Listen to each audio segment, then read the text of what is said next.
Petrol 15 रुपये litre होईल हे मी नाही, नितीन गडकरी बोलले होते का भाषणामध्ये. तो 15 रुपए लीटर पेट्रोल का भाव होगा।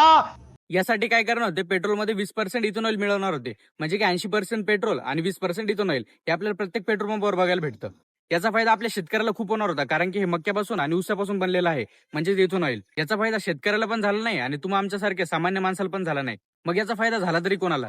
तुम्हाला वाटत असेल, हा बरोबर, नितीन गडकरी साहेबांनाच. नितीन गडकरी साहेबांना याचा कसा फायदा झाला, कारण की त्यांच्या मोठ्या मुलांनी ही इथेनॉलची कंपनी उभी केलेली आहे. या कंपनीचे शेअर 1 वर्ष आधी 100 रुपयाला होते आणि आज ते शेअर 1000 रुपयापर्यंत पोहोचलेले आहेत.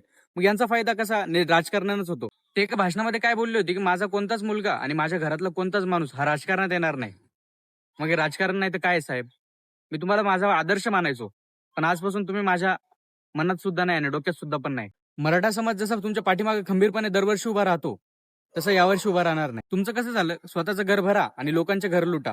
साहेब, गरीबाला लुटून काय नाही होत. आणि तुम्ही जे समृद्धी केलेले आहेत ना, त्याचा फायदा सामान्य माणसाला झालेलाच नाहीये, कारण की सामान्य माणसाकडे दुचाकी गाडी असते, म्हणजे टू व्हीलर असते, फोर व्हीलर नसते साहेब.